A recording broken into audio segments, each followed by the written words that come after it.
اعوذ باللہ من الشیطان الرجیم بسم اللہ الرحمن الرحیم اللہم وفقنا لما تحب وترضى واجعل عاقبۃ امورنا خیرا ولا تکلنا الی انفسنا طرفۃ عین ابدا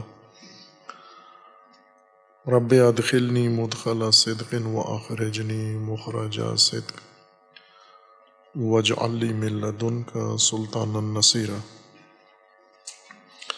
سورہ مبارکہ بقرہ آیات کریمہ۔ یا ایہا الناس اعبدوا ربکم الذی خلقکم والذین من قبلکم لعلکم تتقون الذی جعل لکم الارض فراشا والسماء بناء وانزل من السماء ماء فأخرج به من الثمرات رزقا لكم فلا تجعلوا لله اندادا وانتم تعلمون۔ انسان کی خلقت کے بعد اہم ترین مرحلہ انسان کی پرورش کا ہے، اور انسان کے ساتھ یہ قانون مختص و مخصوص نہیں ہیں، بلکہ دیگر موجودات بھی اسی قانون کے تحت ہیں کہ خلقت کے بعد ان کی پرورش ہے۔ چونکہ خلقت کے مرحلے میں وہ فقط ایک صلاحیت ہیں، استعداد ہیں اور قابلیت ہیں، پرورش کے ذریعے یہ قابلیت کمال تک پہنچتی ہے۔ یہ قابلیت جس چیز کی ہے، جس نقطے کے لیے یہ قابلیت ہے، پرورش اس کو وہاں پہنچاتی ہے، اور پرورش کو ربوبیت عربی میں اور قرآن میں کہتے ہیں۔ اور اللہ تعالیٰ کے خالق بھی کائنات کا و انسان کا اللہ ہے، اور رب بھی پرورش دینے والا بھی اللہ ہے۔ خالقیت کا ایک نظام تخلیق کا اللہ تعالیٰ نے مقرر فرمایا ہے، اور اسی نظام تخلیق کے اندر ساری چیزیں وجود میں آ رہی ہیں۔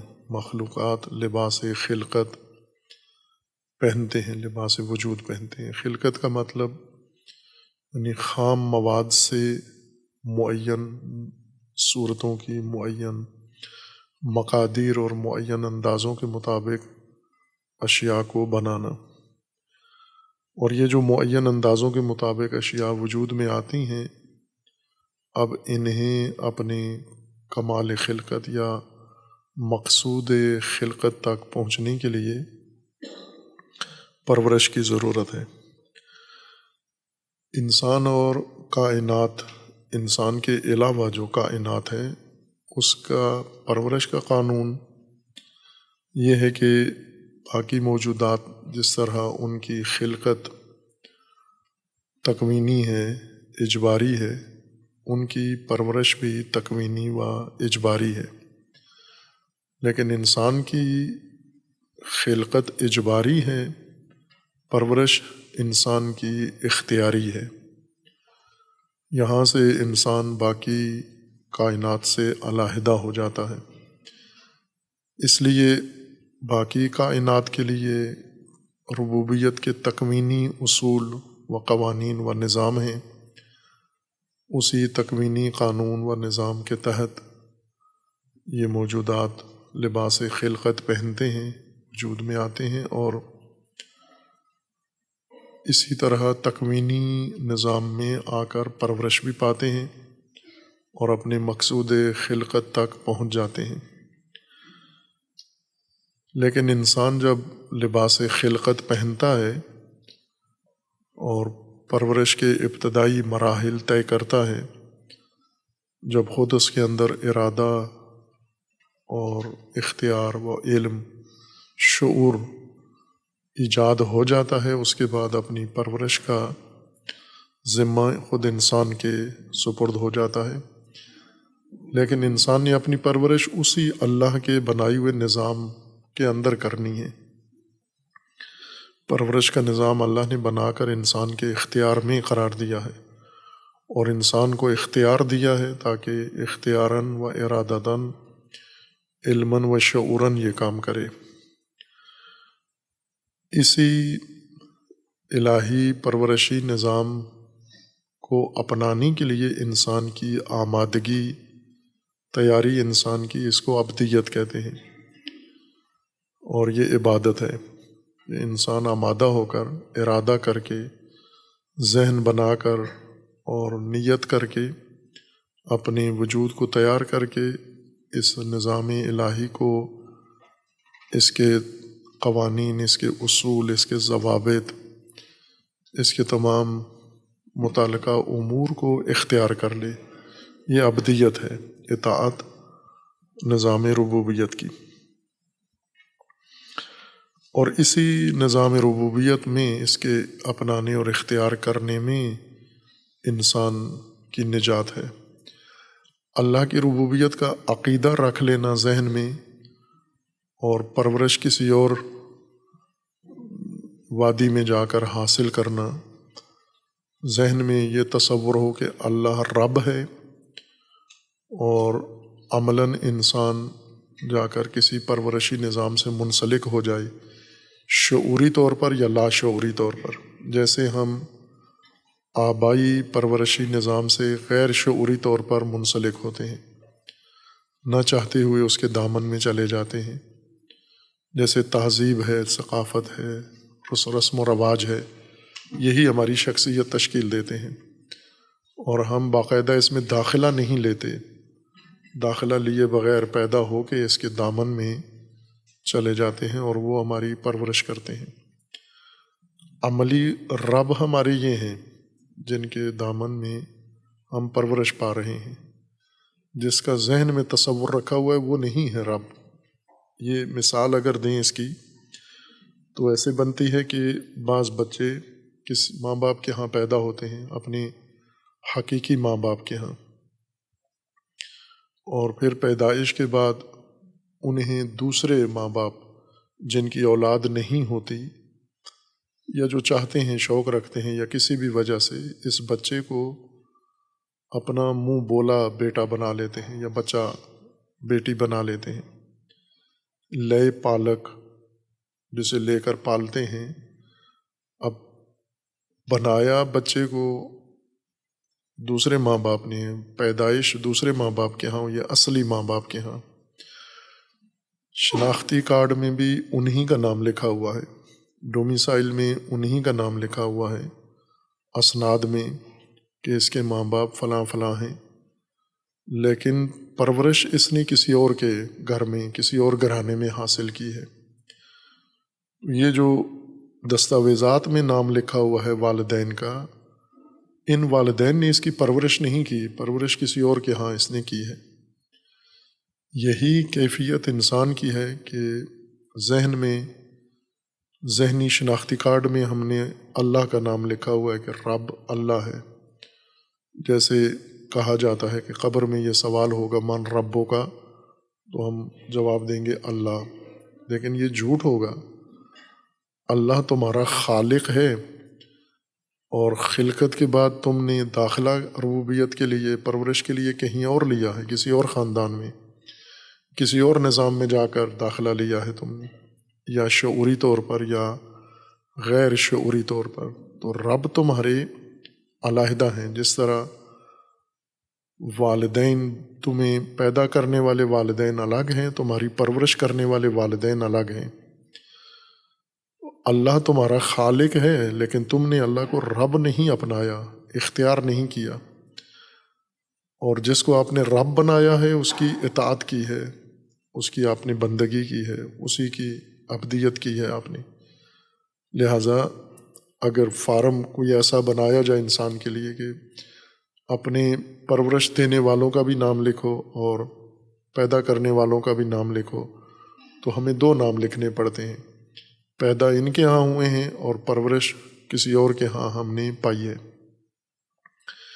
عملاً انسان ایسے ہیں، موجودہ نسل بھی اور سابقہ نسلیں بھی، پرورش کسی اور نظام میں پاتے ہیں اور خلقت کسی اور نظام کے قائل ہیں، یعنی ان کے ذہنوں میں ربوبیت اللہ کی ہے لیکن زمین پر ربوبیت اللہ کی نہیں ہے۔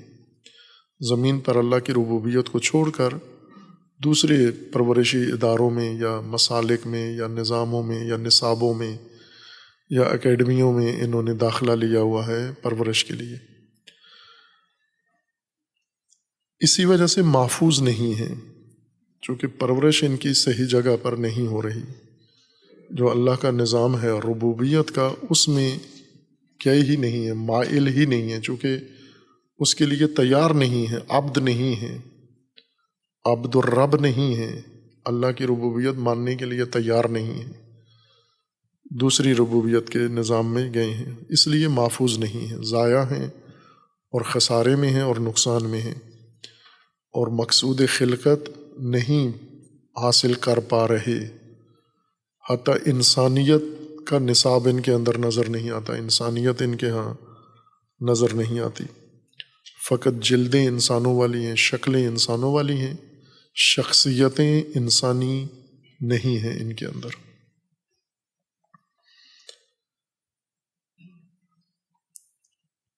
انسانوں کو یہ رہنمائی کی گئی ہے، یا ایھا الناس اعبدوا ربکم الذی خلقکم والذین من قبلکم لعلکم تتقون، تاکہ محفوظ ہو جاؤ، تمہاری تمام زندگی انسانیت تمہاری محفوظ ہو جائے۔ یہ فقط اللہ کے نظام ربوبیت میں ممکن ہے اور اللہ کے پرورشی نظام میں ممکن ہے۔ وہ پرورشی نظام جو زمینی ہے، نہ ذہنی و اعتقادی و کلامی، جس طرح کلام میں ہمیں رٹا لگوا دیا جاتا ہے، عقائد ہمارے ذہن میں ڈال دیے جاتے ہیں اور پھر ہم عملی طور پر ان عقائد کے پابند نہیں ہوتے۔ جو درس میں عقائد ہم پڑھ لیتے ہیں، زمین میں ان عقائد کو ہم بھول جاتے ہیں عملی طور پر۔ علماء بھی، معلم بھی اور متعلم بھی، عالم بھی اور امت بھی، سب کسی دوسری پرورشی دنیا میں چلے جاتے ہیں۔ اس لیے اللہ تعالیٰ نے اب اس پرورشی نظام کو کھولا ہے ان کے لیے۔ اعبدوا ربکم الذی خلقکم واعبدوا ربکم الذی جعل لکم الارض فراشا، وہ رب جس نے تمہارے لیے ربوبیت یعنی تمہاری پرورش کا انتظام کیا ہے۔ اس اہتمام و انتظام یا اس پرورشی نظام کا ایک حصہ یا ایک جھلک شروع ہوتی ہے اور جاری ہے۔ یہ مبحث، یہ جو بات شروع ہو رہی ہے، موضوع شروع ہو رہا ہے ربوبیت کا، یعنی پرورشی نظام کی وضاحت اور اس کے وسائل اور اس کی ترتیب اور اس کی تنظیم انسان کو سمجھائی جا رہی ہے۔ یہ آغاز ہے صرف اس کا، یہیں پہ یہ موضوع ختم نہیں ہوتا۔ جیسے بہت سارے موضوعات تدریجاً قرآن کے شروع ہو رہے ہیں اور تدریجاً آگے بڑھ رہے ہیں، ان موضوعات کی بھی پرورش ہو رہی ہے۔ ابھی آغاز ہے اس کا کہ ربوبیت، اللہ کی ربوبیت کی نشانی یہ ہے کہ تمہیں اللہ نے زمین پہ پیدا کیا، پھر زمین کو تمہارے لیے فرش بنایا۔ الذی جعل لکم الارض فراشا، زمین کو تمہارے لیے فرش بنایا، والسماء بناء، اور آسمان کو تمہارے لیے، عام ترجمے، رائج ترجمے کے مطابق فرش کے مقابلے میں چھت کرتے ہیں، لیکن بنا چھت کو نہیں کہتے، سقف کہتے ہیں چھت کو، بنا عمارت کو کہتے ہیں، رہائشی عمارت جس کے اندر انسان اپنے آپ کو محفوظ بناتا ہے۔ آسمان کو تمہارے لیے عمارت بنایا یا چھت بنایا، اور زمین کو تمہارے لیے فرش بنایا ہے۔ اور پھر یہ زمین جو فرش بنی ہے اور آسمان تمہارے لیے چھت یا عمارت بنی ہے، اس کے اندر پھر اللہ تعالیٰ نے آسمان سے زمین پر تمہارے لیے پانی اتارا ہے۔ وَأَنزَلَ مِنَ السَّمَاءِ مَاءً، آسمان اور زمین بنا کے آپ کے لیے تیار کیے ہیں، آپ کی پرورش کے لیے، آپ کی رشد کے لیے، نشو و نما کے لیے۔ اور پھر سامان نمو تمہارا فراہم کیا ہے، اور نمو کی تمہاری بنیاد پانی ہے۔ انسان کی حیات و تمام جانداروں کی حیات پانی سے ہے، لہٰذا خلقت کے بعد تمہاری پرورش کی پہلی ضرورت پانی انسان نے نازل کیا۔ وَأَنزَلَ مِنَ السَّمَاءِ مَاءً، پانی نازل کیا، فَأَخْرَجَ بِهِ مِنَ الثَّمَرَاتِ رِزْقًا لَكُمْ، پھر یہ جو پانی اترا زمین کے اوپر، اس نے زمین کو سیراب کیا اور تمہاری دیگر پرورشی ضرورتیں اگنا شروع ہوئیں، پیدا ہوئیں، جو تمہارا رزق ہے۔ فَلَا تَجْعَلُوا لِلَّهِ أَنْدَادًا، پھر آگے مطلب دیگر ہے کہ اب جب کہ پرورش کا نظام سارا اللہ کا ہے تو اسی کے اب عبد رہو، اس کی ند نہ قرار دو۔ وَأَنْتُمْ تَعْلَمُونَ، نظام ربوبیت کی تشریح ہے کہ اللہ نے یہ نظام بنایا ہوا کیسے، اور آپ کو کیسے اللہ نے پرورش دینی ہے، یہ نظام سمجھنا انسان کے لیے لازم ہے۔ ہمارے ذہن میں ہے کہ ہم اللہ کی دھرتی پہ، اللہ کے نظام میں، اللہ کی کائنات میں رہتے ہیں، لیکن اللہ نے ہماری پرورش کے لیے کیا اہتمام انتظام کیا ہے، اس کو ہم نے کبھی نظام ربوبیت کے طور پر نہیں پڑھا، چونکہ سرے سے ہم قرآن کو ہدایت کی کتاب نہیں مانتے۔ ہمارا رویہ قرآن کے ساتھ ایسا ہے، ہمارا جو قرآن کے ساتھ تعلق ہے وہ ہدایتی نہیں ہے۔ ہم قرآن سے فالے نکالتے ہیں، استخارے نکالتے ہیں، تلاوتیں کرتے ہیں، حفظ کرتے ہیں، سارے کام کرتے ہیں، قسمیں کھاتے ہیں، جو کام کرنا ہے وہی نہیں کرتے، اس لیے اس طرح کی اس میں تشریح بھی نہیں کرتے۔ تفسیروں میں بھی یہ چیز وضاحت نہیں ہوتی، تفسیروں میں علوم کے جو مطالب ہیں وہی قرآن میں منتقل کر دیے جاتے ہیں۔ جب ہم قرآن پڑھنے آتے ہیں تو پہلے علوم پڑھ چکے ہوتے ہیں، اور علوم سے ہمارے سینے اور ذہن بھرے ہوتے ہیں، وہی علوم کا ذخیرہ لے کے قرآن میں آ کے سارا قرآن کے آیات کے اوپر ڈال دیتے ہیں کہ قرآن یہ فرما رہا ہے جو ہم نے علوم میں پڑھا ہے۔ نہیں، ایسا نہیں ہے، الٹ ہے۔ علوم قرآن کے مطالب کی وضاحت کریں، پیش کریں، نہ کہ قرآن علوم کے مطالب کی وضاحت کرے۔ یعنی ہم پہلے علوم سیکھیں، پھر قرآن کی طرف آئیں، پھر قرآن سے علوم کی تائید کروائیں کہ یہ جو فلاں علم میں ہم نے پڑھا ہے قرآن میں بھی وہی لکھا ہوا ہے، جو سائنس میں ہم نے پڑھا ہے وہ سائنس قرآن میں ہے، وہ جو ہم نے ادبیات میں پڑھا ہے وہ ادب قرآن میں ہے، جو فلسفہ منطق ہم نے پڑھا ہے وہ قرآن میں ہے، جو فقہ و اصول ہم نے پڑھا ہے وہ قرآن میں ہے۔ یہ الٹ گنگا ہے۔ یہ قرآن سے لے کر ہم پھر علوم اس کی تفسیر کریں، علوم کی ذمہ داری ہے قرآنی موضوعات کی وضاحت کرنا،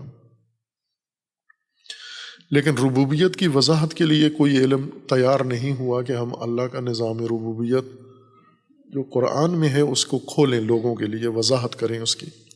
قرآن خود اپنا موضوع شروع کر رہا ہے۔ انسان کی خلقت ہوئی، تخلیق ہوتی ہے زمین سے ہی ہوتی ہے۔ خلقت کے مراحل تدریجاً قرآن میں آگے آئیں گے کہ انسان کیسے پیدا ہوتا ہے، انسان کے علاوہ دیگر موجودات کیسے وجود میں آئے ہیں۔ البتہ ایک معمہ انسانوں کے لیے باقی ہے کہ یہ سب کچھ آغاز کیسے ہوا۔ خوب اس کو بھی انسان سمجھ سکتا ہے اگر بہک نہ جائے بیچ میں، درست فکر کرے، غور کرے، تو آغاز بھی اتنا مشکل نہیں ہے۔ لیکن جو جاری ہے، آغاز تو ہو چکا ہے نظام خلقت کا، ابھی خلقت جاری ہے تدریجاً، اس جاری امر کو انسان آنکھوں سے دیکھ رہا ہے۔ جس طرح حضرت ابراہیم علیہ الصلاۃ والسلام نے اللہ تبارک و تعالیٰ سے یہ طلب کیا، سوال کیا کہ مجھے تخلیق بتائیں، خلقت کیسے ہوتی ہے۔ البتہ مارنے کے بعد ابتدائی خلقت نہیں پوچھی، بلکہ دوبارہ خلق جدید پوچھی کہ جب یہ سب مر جائیں گے کیسے اٹھائے جائیں گے۔ تو حضرت ابراہیم نے ایک تجربہ کر لیا اللہ کے فرمانے پر کہ آپ پرندے لیں، ان کو کاٹیں، ان کو مخلوط کریں اور پھر ان کو الگ الگ جگہوں پہ رکھ دیں، پھر اس کے بعد دیکھیں کہ یہ کیسے اٹھائے جاتے ہیں۔ اس طرح کا سوال اگر انسان کے ذہن میں اٹھتا، حضرت ابراہیم کے ذہن شریف میں یہ بات آتی کہ یہ تو قیامت کے اندر دوبارہ اٹھانے کی بات کیوں پوچھی ہے؟ اگر ابتدائی خلقت بھی پوچھ لی جاتی تو وہ بھی حضرت ابراہیم کو دکھا دیا جاتا کہ اس طرح ہوئی ہے خلقت آغازین۔ اگر حضرت ابراہیم نے ابتدائی خلقت نہیں پوچھی، آج کے انسان نے پوچھی ہے، تو اسے بھی جواب مل سکتا ہے۔ یوں نہیں کہ حقیقت یا بھی فقط مختص ہے حضرت ابراہیم کے ساتھ، اللہ نے زمین انسانوں سے بھر دی ہے، لیکن آگاہی مخصوص لوگوں کے لیے مختص کر دی ہے۔ پھر اتنی مخلوق پیدا کرنا عبث ہے اگر اس کو بتانا نہیں کچھ، اگر اسے خلقت کا نظام سمجھانا نہیں ہے، ربوبیت سمجھانا نہیں ہے، اسرار کائنات اس کو بتانا نہیں ہے، تو ان کو پیدا کیوں کیا ہے؟ ان کو شعور و عقل کیوں دیا ہے؟ فہم و فراست ان کو کیوں دی ہے؟ جب ان کو تیار کیا ہے، کائنات بھی بنائی ہے، انہیں بھی بنایا ہے، تو پھر ان کے لیے بھی وہ سارے دروازے کھلے ہونے چاہیے، بند نہیں ہونے چاہیے۔ اور ایسا ہی ہے، کوئی دروازہ انسان کے لیے بند نہیں ہے، اور انبیاء یہ دروازے کھولنے آئے ہیں عام انسان کے لیے، لوگوں کے لیے۔ جس طرح یہاں قرآن کا فرمان ہے، یا ایھا الناس اعبدوا ربکم الذی خلقکم، جب عام انسان کو دعوت ہے تو عام انسان کے لیے ممکن ہے تخلیق کا نظام، تو اس لیے حوالہ دیا گیا ہے کہ تم ابدیت اختیار کرو اس رب کی جس نے تمہیں خلق کیا ہے۔ اگر اسرار خلقت و اسرار ربوبیت ناممکن ہے، پھر کیسے انسان ابدیت اختیار کرے؟ بس یہ در کھلے ہوئے ہیں، انسانوں نے خود بند کر لیے ہیں اپنے اوپر، رضاکارانہ طور پر اپنے اوپر۔ جس طرح بنی اسرائیل کی اللہ تعالیٰ نے مثال دی ہے، ان کے لیے اللہ تعالیٰ نے کچھ چیزیں حرام قرار دی تھیں، کچھ چیزیں حلال قرار دی تھیں، لیکن بنی اسرائیل کے جو دینی مذہبی پیشوا تھے، راہب و ہبر، انہوں نے اس میں رد و بدل کر دیا۔ جو اللہ نے حلال قرار دی تھیں انہوں نے حرام قرار دی، اور جو اللہ نے حرام قرار دی تھیں انہوں نے حلال قرار دی۔ یہی کام انسانوں کے ساتھ ہمیشہ ہوا ہے کہ اللہ نے جو حلال قرار دیا ہے اسے انہوں نے خود رضاکارانہ طور پر اپنے اوپر حرام قرار دیا ہے۔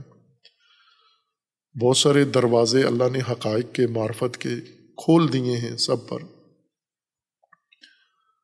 لیکن انسانوں نے اپنے اوپر بند کر دیے ہیں اور محنت کر کے یہ دروازے بند کیے ہیں۔ جیسے انسانوں کو تلقین کی جاتی ہے کہ یقین کا حصول ناممکن ہے، علم کا حصول ناممکن ہے۔ کس نے ناممکن بنایا؟ اللہ نے تو بند نہیں کیا دروازہ، تو آپ کیوں تلقین کرتے ہو کہ یقین و علم کا حصول ناممکن ہے یا حقیقت تک پہنچنا ناممکن ہے؟ یہ انسداد، کھلے دروازے بند رکھنا، بند کرنا، یہ جرم ہے انسانوں کے لیے۔ ہدایت کے، حقیقت کے، علم کے، معرفت کے دروازے بند نہیں ہیں، اور انبیاء اس لیے نہیں آئے کہ انسانوں پر یہ معرفت کے دروازے بند کر لیں، خود سارے راز سمجھ جائیں اور بشریت کو اسی تاریکی اور ظلمت میں چھوڑ دیں، اور پھر عوام پر یا عام لوگوں پر فخر کریں کہ ہم آپ سے زیادہ جانتے ہیں۔ انبیاء اس لیے آئے ہیں کہ یہ سارے دروازے جو اللہ نے ان پر کھولے ہیں وہ لوگوں پر کھولیں۔ وہ معلم ہیں انسانیت کے۔ معلم انفتاحی ہوتا ہے، انسدادی نہیں ہوتا۔ معلم معرفت کے دروازے کھولنے کے لیے آتا ہے، بند کرنے کے لیے نہیں ہوتا۔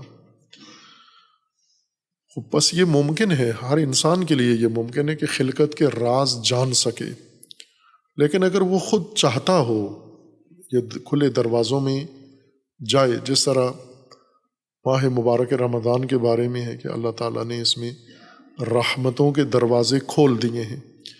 اب اگر کھلے دروازوں میں بھی کوئی داخل نہیں ہوتا تو یوں تو نہیں ہے کہ ممکن نہیں ہے رحمت کا حصول۔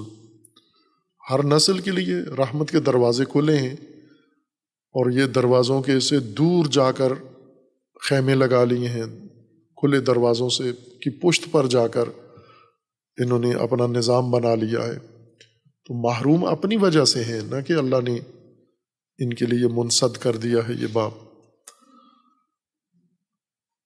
تخلیق کو سمجھ سکتے ہیں۔ حضرت ابراہیم نے تخلیق کا ایک مرحلہ جو ان کے ذہن میں الجھن تھی، سمجھنا چاہتے تھے، اطمینان چاہتے تھے، اور اللہ نے وہ اطمینان دے دیا۔ اگر آغاز خلقت، چونکہ حضرت ابراہیم کے لیے حل شدہ تھا یہ مسئلہ کہ آغاز کیسے ہوئی ہے خلقت کی، الجھن نہیں تھی کہ یہ کیسے ہوتی، شروع کیسے ہوئی ہے، وہ حل شدہ تھا، اس لیے اسے پوچھا نہیں۔ اب جن کے لیے نہیں ہے، جیسے آج کا انسان، آج کے سائنسدان، آج کے مفکرین سخت اس امر میں الجھے ہوئے ہیں کہ آغاز کیسے ہوا، تو اگر یہ سوال ان کا بھی درست سوال، سچا سوال ہے، تو اللہ تعالیٰ نے اس کا جواب رکھا ہوا ہے۔ اگر یہ خود چاہیں اس جواب کے حصول کے لیے یا اس باب میں داخل ہوں جا کر، اور وہ قرآن کریم ہے۔ جب تخلیق زمین کی ہو گئی ہے اور زمین کے اندر انسان کی تخلیق ہو گئی ہے، اب انسان کی پرورش کے لیے، انسان کی نمو کے لیے، اس کی ہدایت کے لیے اہتمام شروع ہوا ہے۔ تو جس طرح انسان کی خلقت زمین پر ہوتی ہے، پرورش بھی زمین پر ہی ہوگی۔ زمین انسان کی زائش گاہ بھی ہے، محل پیدائش ہے، اور اسی طرح زمین انسان کے لیے محل پرورش بھی ہے، تربیت گاہ بھی ہے، زائش گاہ بھی ہے اور پرورش گاہ بھی ہے۔ زائش کے تمام ضروریات و اصول و قوانین، وسائل زمین میں رکھ دیے گئے ہیں۔ زمین مالا مال ہے زائش کے، تولید کے اور انسان کی خلقت کے لیے، اور انسان کے علاوہ دیگر موجودات، دیگر جانداروں کی خلقت کے لیے زمین بھرپور آمادہ ہے۔ زمین انسان کی پرورش کے لیے بھی مالا مال ہے، بھری ہوئی غنی ہے۔ اللہ نے زمین کو انسان کی پرورش کے وسائل سے پورا بھر دیا ہے۔ جتنی گنجائش زمین میں تھی، اتنی اللہ تعالیٰ نے اس کے اندر پرورشی مواد رکھ دیا ہے، اور تمام انسانوں کے لیے۔ جب تک انسان زمین پر ہے، زمین انسان کی پیدائشی اور انسان کی پرورشی وسائل سے خالی نہیں ہوگی، مگر یہ کہ خود انسان زمین کے اس نظام کو تباہ و برباد کر دے، جیسا کہ کر دیا ہے اور کر رہا ہے انسان۔ زمین کے اندر جو اللہ نے نظام بنایا تھا، انسان کے ہاتھوں وہی چیز برباد ہو رہی ہے، اور جو موجودہ صورتحال ہے وہ نہایت خطرناک ہے کہ زمین انسان سے خالی ہو سکتی ہے، خود انسان کی وجہ سے۔ چونکہ زمین کا ماحول جو زیستگاہ تھا، محل زندگی اللہ نے جس کو بنایا تھا، انسان نے اس کی خصوصیات زیستی نابود کر دی ہیں۔ زمین زائش گاہ ہے، اس کی خصوصیات زائشی انسان نے نابود کر دی ہیں۔ زمین پرورش گاہ ہے، اس کی خصوصیات پرورشی انسان نے برباد کر دی ہیں۔ چونکہ انسان اختیار رکھتا ہے، انسان ارادہ رکھتا ہے، انسان فاعل مختار ہے، کر سکتا ہے، سب کام کر سکتا ہے، مجبور نہیں ہے۔ اسی وجہ سے فسادی بھی ہے، اسی وجہ سے تخریب کار ہے۔ اگر مجبور ہوتا تو کوئی غلطی نہ کرتا، جس طرح درخت کوئی غلطی نہیں کرتے، جانور کوئی غلطی نہیں کرتے، فرشتے کوئی غلطی نہیں کرتے، باقی موجودات زمین آسمان کوئی غلطی نہیں کرتے۔ انسان دن رات ہوس و خواہش و اپنے نفس امارہ کے تسکین کے لیے تخریب میں مصروف ہے، دن رات تخریب کار ہے انسان۔ جو اس کی پیدائش کے وقت ملائکہ نے کہہ دیا تھا، عنقریب اس باس میں ہم جائیں گے کہ انسان فسادی ہے، یہ زمین پہ فساد کرے گا، اور وہ ملائکہ کی بات سچ ثابت ہے کہ آج انسان نے زمین ساری فاسد کر دی ہے۔ فاسد اپنے لیے کر لی ہے، یعنی اپنی زیستگاہ کو ناقابل زیست بنا دیا ہے، اپنی زائشگاہ کو ناقابل زائش بنا دیا ہے اور اپنی پرورش گاہ کو ناقابل پرورش بنا دیا ہے۔ لیکن اللہ نے اس کو آمادہ کیا تھا اور انسان کے سپرد کی ہے زمین اور تسخیر کی ہے۔ تخلیق زمین اور پھر زمین کی آمادگی، زمین کے اندر اور زمین کے ارد گرد انسان کی یا جانداروں کی یا حیات کی پرورش کے لیے اللہ تعالیٰ نے جو اہتمام کیا ہے، اس میں سے جو اہم موٹی موٹی باتیں ہیں، اس کے اندر ہزار باریکیاں ہیں ہر اسی ایک جملے کے اندر۔ جیسے الذی جعل لکم الارض فراشا، اس کو اگر کھولیں، اور یہ موضوع ظاہر فقہ کا نہیں ہے، فقہا نے نہ کھولا ہے اور نہ کھولیں گے چونکہ ان کا موضوع نہیں ہے۔ اس میں جو فقہا کا موضوع تھا انہوں نے وہ بھی ادب سے نہیں کھولا، اور وہ تھا یا ایھا الناس اعبدوا ربکم، عبدیت اختیار کرو، اس کو کھولنا تھا چونکہ حکم ہے، امر ہے، اور فقہا کا کام تھا اوامر جتنے ہیں ان کی تفسیر کریں، تشریح کریں، لیکن یہ امر تشریح کرنا ضروری نہیں سمجھا انہوں نے، باقیوں کو کھولا، اقیموا الصلاۃ کتب علیکم الصیام، وہ سارے کھول دیے، اعبدوا نہیں کھول سکے کہ یہ کون سا واجب فریضہ اللہ نے سپرد کیا ہے۔ اب یہ موضوع سائنس کا ہے، الذی جعل لکم الارض فراشا، یہ فلسفہ کا بھی موضوع نہیں ہے اور فقہ کا بھی موضوع نہیں ہے، یہ سائنس کا موضوع ہے، یہ سائنس کو کھولنا ہے کہ زمین فراش ہے انسان کے لیے۔ اللہ نے زمین بنائی ہے، اور کیا خصوصیات ہیں زمین کے اندر؟ اس میں حیات کی خصوصیت کیا ہے؟ زمین کے اوپر مثلا چاند ہے، اس پہ مخلوق نہیں ہے۔ زمین جیسے گولے، زمین سے بڑے گولے گیندیں، اسی منظومہ شمسی میں، کائنات کے اس چھوٹے سے محلے میں، منظومہ شمسی چھوٹا سا محلہ ہے کائنات کا، بہت چھوٹا محلہ کہ اگر کائنات کا نقشہ بنایا جائے تو اس میں یہ نظر ہی نہیں آتا، اتنا چھوٹا ہے منظومہ شمسی۔ ایک تازہ کشف جو اعلان کیا ہے انہوں نے کہ سورج کی جسامت سے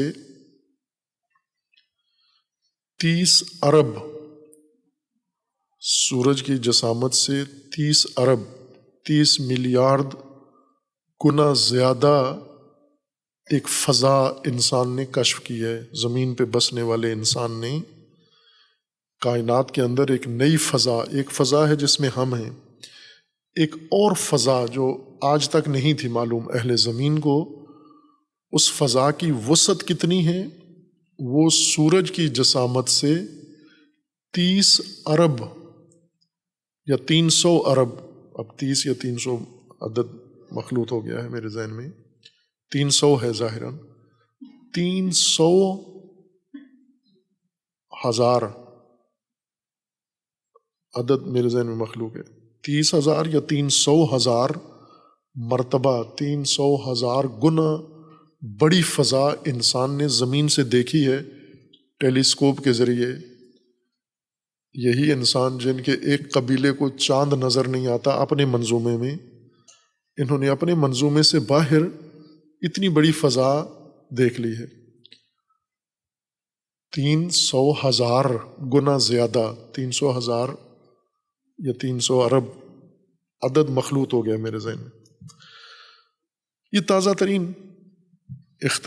تازہ ترین انکشاف ہے جو انسان پر کائنات کے بارے میں ہوا ہے۔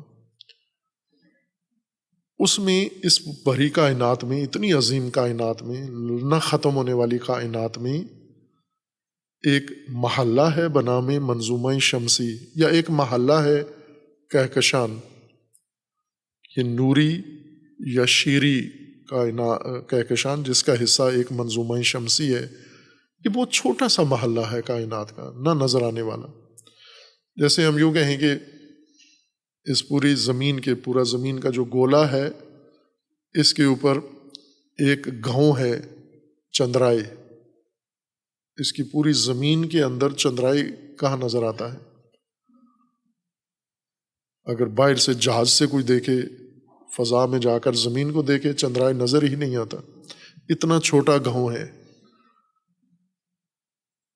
اسی طرح اگر کوئی کائنات کا جائزہ لے تو منظومہ شمسی نظر ہی نہیں آتا، اتنا چھوٹا ہے۔ اس منظومہ میں مختلف ستارے ہیں اور سیارے ہیں، جیسے زمین ایک سیارہ ہے، مٹی کا ایک گولا ہے، گیند ہے بڑی، اس سے کئی گنا بڑے سیارے باقی ہیں زمین کے علاوہ۔ چاند اس سے چھوٹا ہے، باقی اس سے بڑے ہیں۔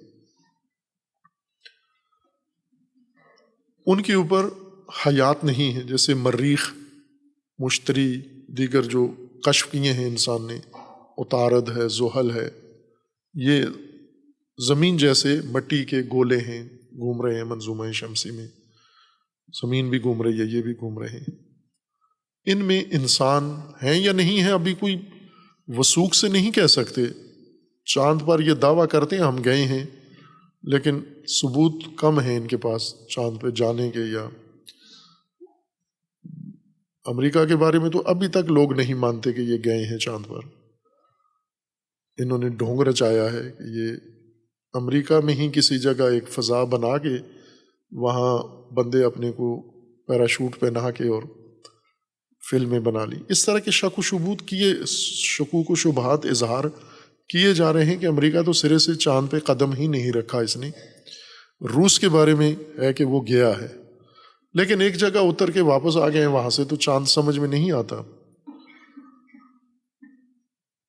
جیسے کوئی شخص زمین پہ اترے باہر کے سیارے سے اور وہ چنگی پہ اترے، چوک میں اتر کے یہیں سے واپس چلا جائے، اس کو کیا پتا زمین کیا ہے، زمین کے ارد گرد کیا ہے۔ اتنی بڑی زمین ہے، آپ ایک چوک میں، لاہور کے ایک چورنگی چوک میں آ کے اتر کے واپس چلے گئے ہو، کیا معلوم، کیا خبر دے ان لوگوں کو؟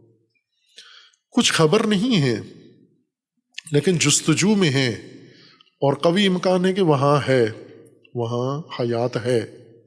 یہ محال ہے کہ صرف اس پوری بھری کائنات میں صرف اس ایک گولے کے اوپر حیات ہو۔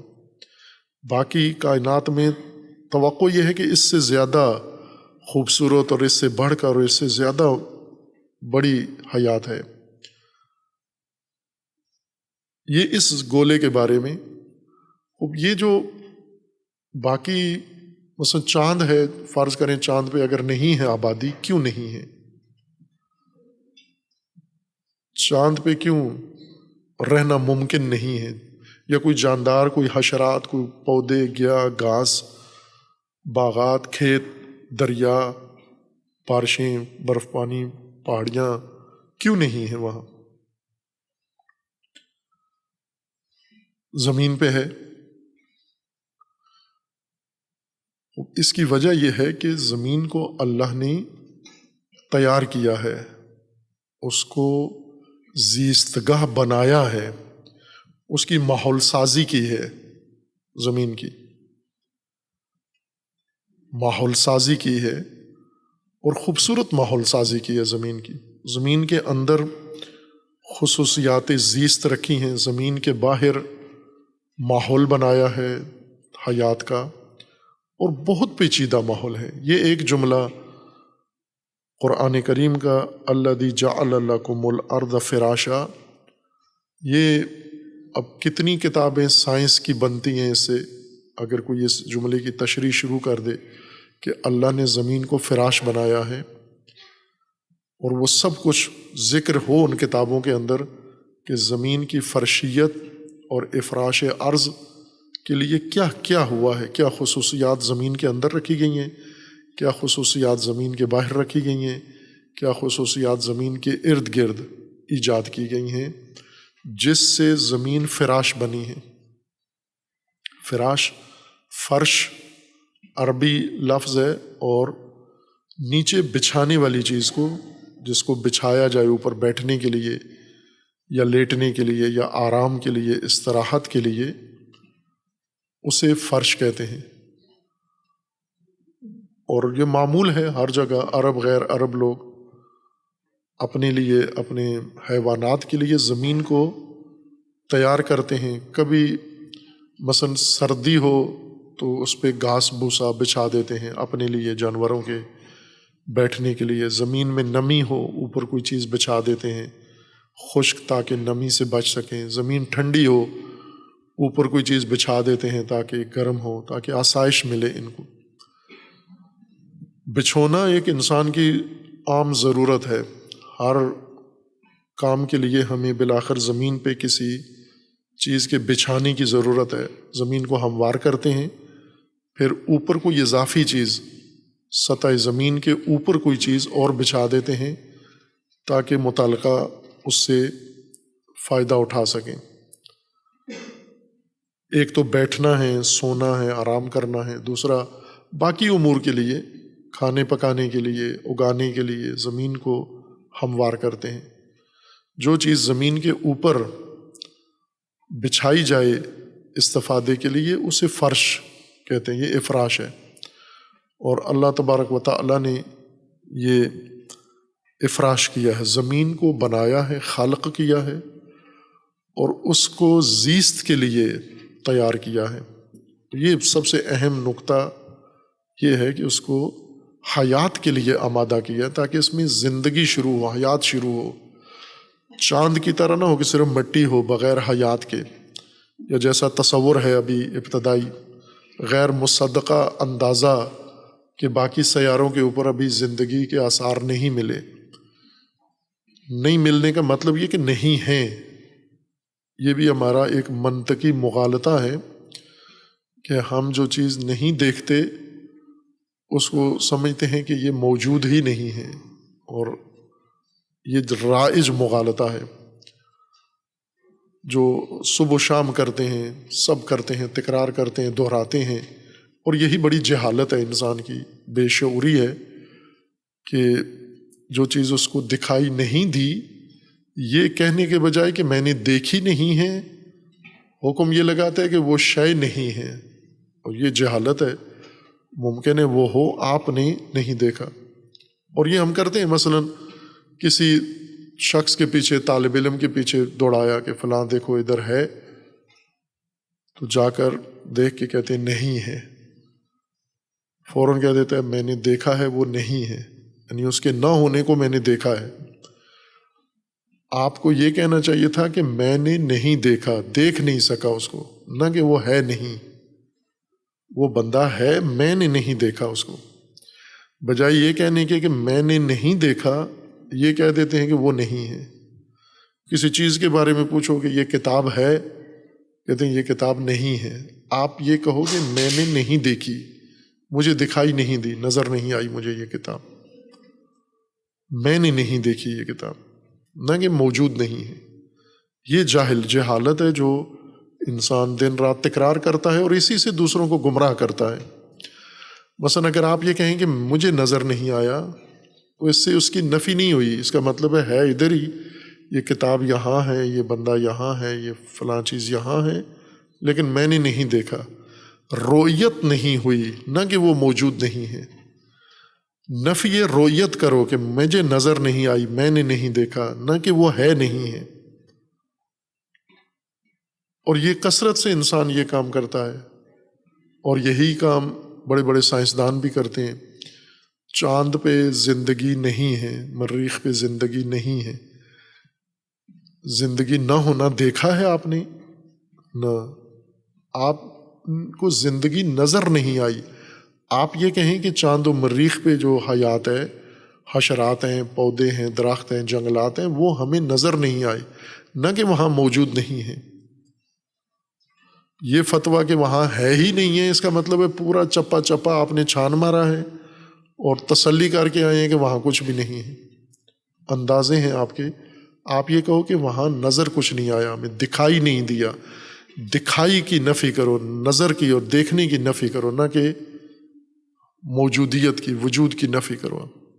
یہ عمومی جہالت ہے جو سائنس میں بھی ہے، یہ مذہبی تعلیمات میں بھی ہے، اور عام بول چال عرف میں بھی ہے۔ اس طرف ہم محتاط گفتگو نہیں کرتے کہ میں نے دیکھا نہیں ہے، مجھے نہیں دکھائی دی یہ چیز۔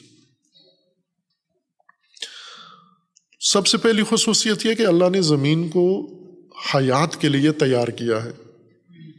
زمین کی حیات تو مسلم ہے، ہم نے دیکھی بھی ہے اور موجود بھی ہے، زمین پہ حیات ہے، اور حیات بھی بہت متنوع قسم کی ہے۔ زمین پر پودے ہیں، زمین پہ فصلیں ہیں، زمین پہ غلات ہیں، زمین پہ کھیت ہیں، زمین میں ہر چیز ہے۔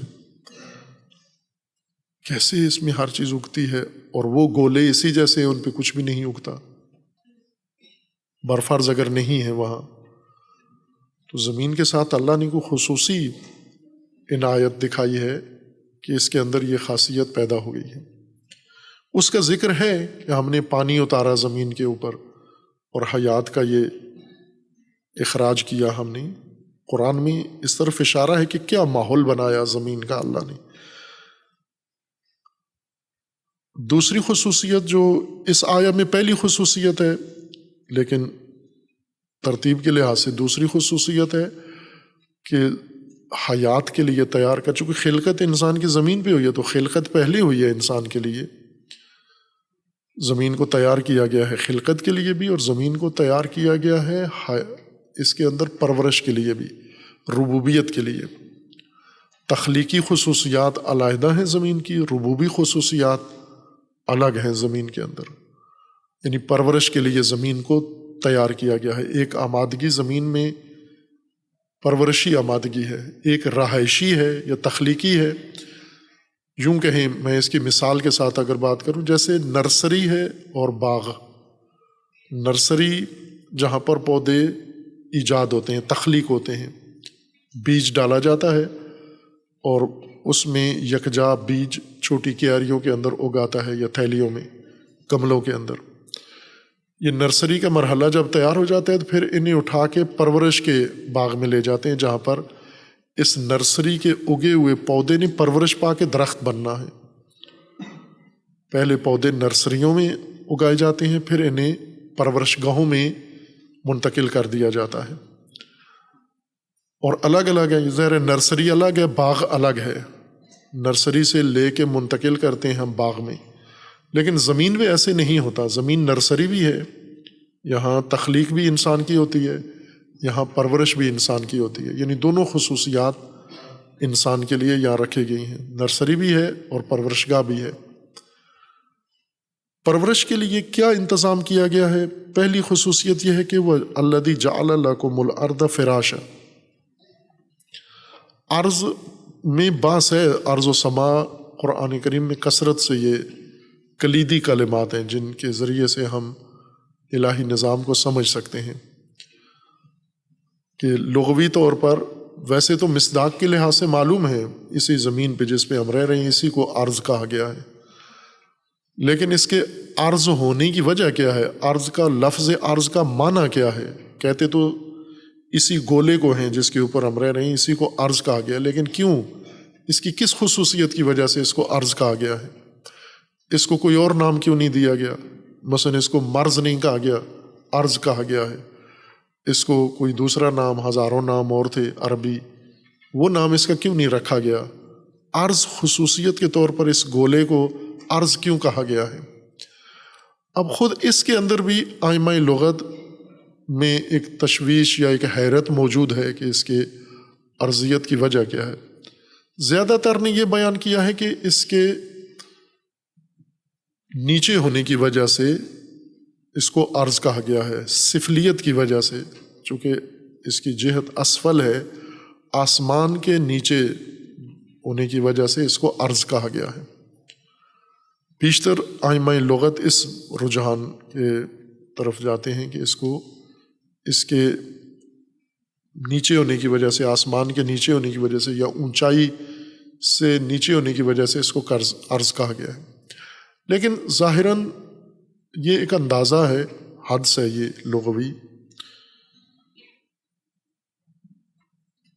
چونکہ جہاد کے لیے عربی زبان میں الفاظ موجود ہیں پہلے سے۔ مثلا جہاد 6 جہات ہیں،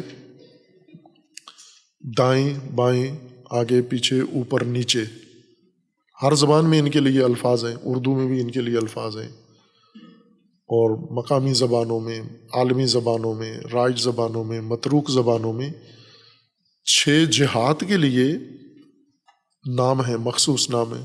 جیسے اردو میں ہم کہتے ہیں اوپر، اس کے مقابلے میں ایک اوپر ایک جہت کا نام ہے، وہ شے نہیں ہے، اوپر کسی شے کو نہیں کہتے، جہت اور سمت کو کہتے ہیں۔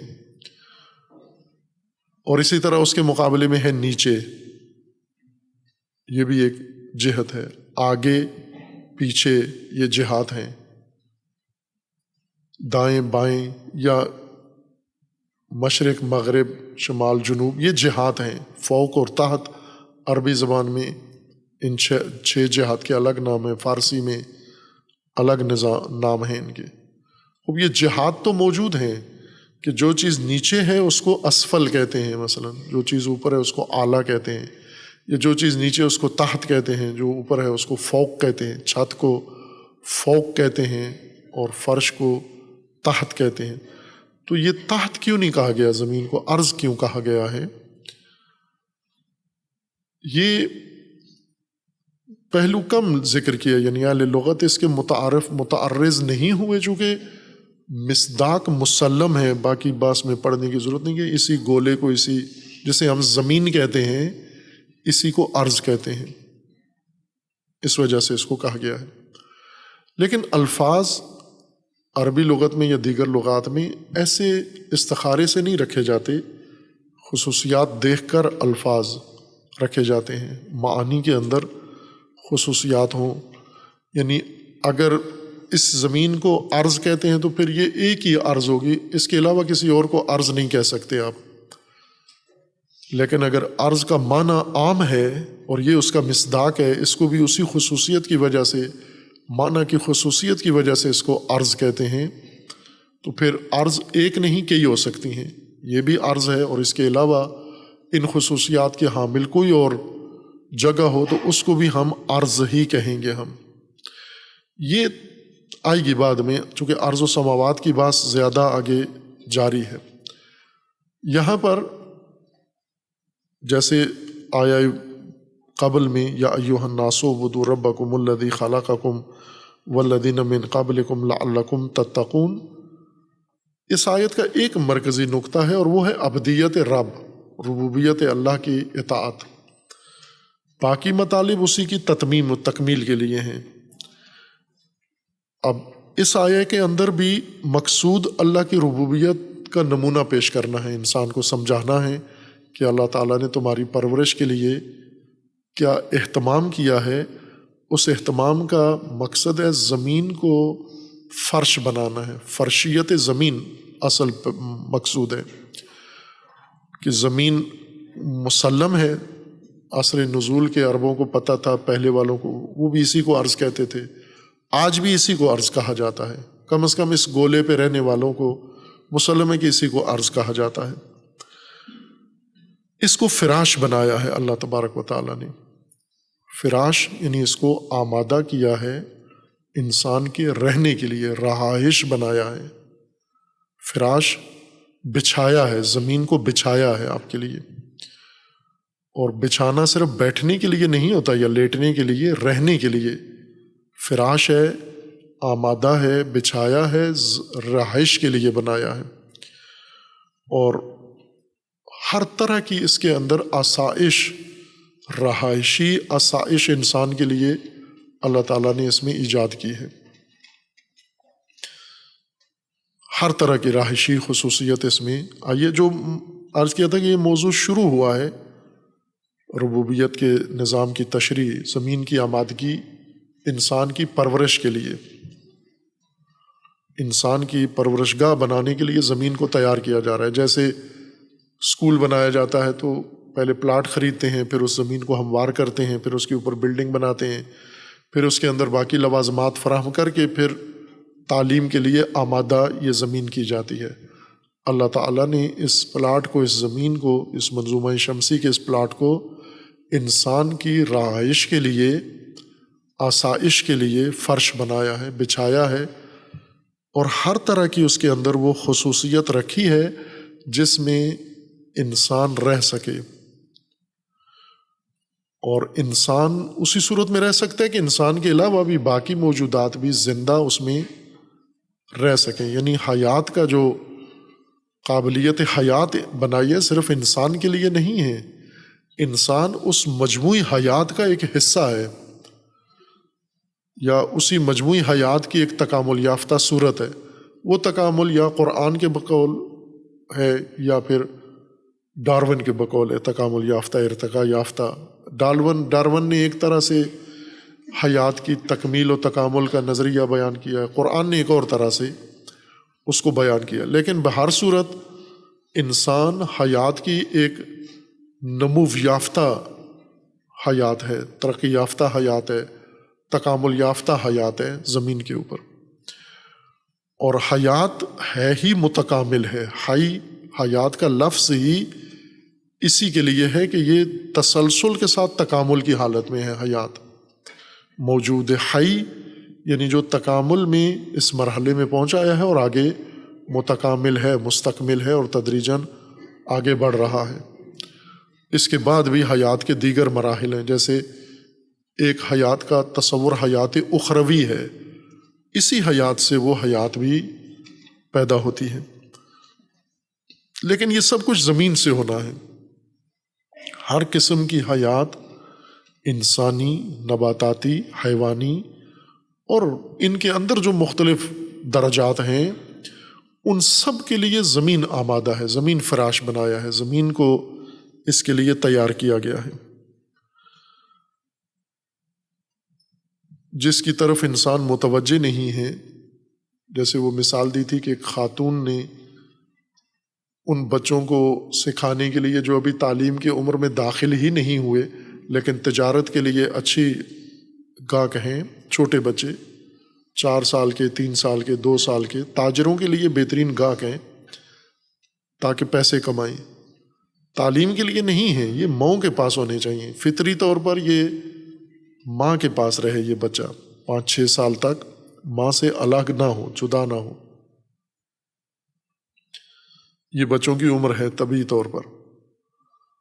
اب کتنے ظالمانہ طریقے سے مائیں بچوں کو ان کیئر ہاؤسز میں چھوڑ کے آتی ہیں، بچہ بھی چیخ رہا ہوتا ہے، رو رہا ہوتا ہے، چونکہ ماں کو موبائل چلانا ہے، انٹرنیٹ چلانا ہے، شاپنگ کرنی ہے، فنکشنز میں جانا ہے، اس نے اور بناؤ سنگار اپنا کرنا ہے، بچہ سنبھال نہیں سکتی، لہٰذا تاجروں نے ماں کو سہولت دی ہے کہ بچہ ہمارے حوالے کریں، ہم اس کو پڑھاتے ہیں۔ وہ پڑھنے کی عمر ہی نہیں ہے اس کو کیا پڑھاؤ گے، خاک پڑھاؤ گے۔ لیکن وہ جیسے بندر کا بچہ لے کے اسے سدھایا جاتا ہے، اس طرح سے لے کے یہ کام کرتے ہیں۔ اس مرحلے کے لیے خاتون نے بہت سب سے اچھا کام اس نے کیا ہے کہ ان بچوں کو، چھوٹے معصوم بچوں کو لے کے کتابوں کاپیوں میں الجھانے کے بجائے اور شکنجہ سزا دینے کے بجائے ان کو کتاب کاپی کی، ان کو کھلونے یعنی آموزشی کھلونے ان کے لیے بنائے، تعلیمی کھلونے، یعنی جن کھلونوں کی مدد سے ان کو یہ ساری باتیں سکھا دی جاتی ہیں، اور یہ اچھا کام کیا اس نے۔ یعنی گویا ایک طرح سے ماں کا متبادل جو کام گھر میں ماں کو کرنا چاہیے تھا، وہ اس خاتون نے نظام بنا کے دیا۔ اس نے یہ نظام بنایا تھا کہ ان بچوں کو کچھ نہ کچھ سکھا سکیں، لیکن تاجروں نے اس سے وسیلہ تجارت بنا لیا ہے۔ یہی کام اللہ تبارک و تعالیٰ نے زمین پہ جتنی حیات کا جال بچھایا ہے، اہتمام کیا ہے، یعنی حیات ایک متصل ایک جال ہے۔ ہم اردو میں جب جال کہیں تو اور معنی ذہن میں آتا ہے، اگر اسی کو آپ کی ملکہ کی زبان میں، ماں کی زبان میں کہیں نیٹ ورک، تو پھر آپ کو ساری بات سمجھ میں آ جاتی ہے۔ نیٹ اسی جال کو کہتے ہیں۔ نیٹ یا عربی زبان میں اس کو کہتے ہیں شبکہ، مشبک، شبک یعنی تنی ہوئی چیزیں، بنی ہوئی چیزیں، جسے بن دیا گیا ہو، ایک دوسرے کے اندر باندھ دیا گیا ہو، اس کو شبکہ کہتے ہیں عربی میں۔ مشبک چیزیں ہیں، نیٹ ورک یعنی مشبک، اور اردو میں اس کو کہتے ہیں جال، یعنی یہ جو سگنل کا جال ہے، یا جو الیکٹرانک جال ہے، یا الیکٹریکل جال ہے، یہ تاروں کا جال ہے، کنیکشنز کا، لنکس کا، روابط کا جال بنا ہوا ہے، جسے ہم نیٹ ورک کہتے ہیں۔ یا ایک اور لفظ ہوتا ہے سلسلہ اردو میں یا عربی میں کہتے ہیں، اور اس کو آپ اپنی ماں کی زبان میں کہتے ہیں، پاکستانیوں کی ماں ملکہ مرحومہ، اس میں اس کو کہتے ہیں چین، کہ یہ جو زمین کے اوپر نظام بنا ہوا ہے، اللہ تعالیٰ نے حیات کے لیے یہ نظام بنا، ایک چین ہے، یعنی حلقہ ہے، سلسلہ ہے، متصل کڑیاں ہیں اس کی، ایک دوسرے سے جڑی ہوئی ہیں یہ کڑیاں، حیات کا ایک حلقہ دوسرے حلقے کے ساتھ جڑا ہوا ہے۔ ان میں سے کوئی بھی حلقہ حیات اگر آپ نے بیچ میں سے ہٹا دیا تو باقی حلقات حیات، باقی چین زندگی کا متاثر ہو جائے گا۔ یا یہ نیٹ ہے، جال ہے، ایک دوسرے کے ساتھ متصل جڑی ہوئی چیزیں ہیں یہ، اگر ان کو کسی کو بھی متاثر کر دیا، مثلا آپ نے درخت زمین سے کاٹ دیے، حیوان بھی ختم ہو جائیں گے، انسان بھی ختم ہو جائیں گے۔ اگر آپ نے جانور ختم کر دیے زمین سے، درخت رہنے دیے، جانور ختم کر دیے، تو بھی انسان ختم ہو جائیں گے۔ اگر اس میں انسان ختم کر دیے تو باقی چین بھی ختم ہو جائے گا۔ آپ نے اگر سمندر کی مچھلیاں ختم کر دیں، یہ خشکی کے بھی جانور سارے ختم ہو جائیں گے۔ یہ حیات ایک جڑی ہوئی متصل نیٹ ہے، یہ شبکہ ہے، ایک متصل ہے یہ حیات کی ایک، اس لیے کہا تھا کہ یہ آیت کریمہ سائنس کا موضوع ہے، انہوں نے اس کی تشریح کرنی ہے کہ یہ حیات کیسے جڑی ہوئی ہے۔ علم حیاتیات اس کا کام ہے، حیات شناسی، کہ وہ آ کر اس کو کھولے، اس راز کو کھولے کہ یہ حیات جو اللہ نے فراش بنایا ہے، اس فراش کی تمام تہیں اور اس کے تمام پہلو یہ علم کھول کے بتائے انسانوں کو۔ یہ فراش ہے، اللہ نے اس طرح سے زمین کو تمہارے لیے آمادہ کیا ہے، اور اس زمین پہ رہ کر اللہ کے فرش پہ زندگی گزار کے، اور اللہ کی ربوبیت اور اطاعت اور بندگی اور اطاعت نہیں کرتے ہو، آپ رہتے اس کے فرش پر ہو، نظام اس کا ہے، استفادہ اس سے کر رہے ہو، لیکن پرورش اس کی نہیں کرتے، اطاعت اس کی نہیں کرتے، اوامر اس کے نہیں مانتے، عبادت اس کی نہیں کرتے، ذہنی طور پہ مانتے ہی نہیں ہو اس اللہ کے نظام کو، اس کی زمین اور اس کے فرش پر بیٹھے ہوئے ہو۔ یہ آیہ کریمہ سمجھا رہی ہے کہ اللہ کا پرورشی نظام تمہارے لیے ہے، جس کی آپ اطاعت کرو، جس نے زمین کو تمہارے لیے فراش بنایا ہے، بچھایا ہے۔ یہ بچھانا بہت وسیع معنی ہے، عرض کیا ہے، صرف اشارہ کیا ہے۔ اب چونکہ ہم یہاں اس طرح سے موضوعی انداز سے تفسیر نہیں کر رہے، ترتیبی تفسیر ہے جتنی، اور موضوع قرآن میں تدریجاً پرورش پا رہے ہیں۔ شروع ہوا ہے یہ موضوع فرشیت زمین، آمادگی زمین، پرورش انسان کے لیے، اب یہ موضوع چلتا جائے گا، آخر قرآن تک اس نے جانا ہے، اور وہاں تک انسان کو پورا اندازہ ہو جاتا ہے جب قرآن کے آخر تک جاتا ہے کہ زمین کس طرح ہماری پرورش گاہ ہے، اور زمین کس طرح ہماری زیست گاہ ہے، اور اللہ نے ربوبیت کیسے اس زمین کے اندر ایجاد کی ہے، اور ہم نے فقط اس کو اپنانا ہے۔ ہمارا کام اس فرش پر پوجا نہیں، اس فرش سے استفادہ ہے، پرورشی استفادہ، جس طرح سے اللہ نے اس کو قرار دیا ہے، مقرر کیا ہے۔ باقی بعد میں انشاءاللہ۔ صلی اللہ علیہ وسلم۔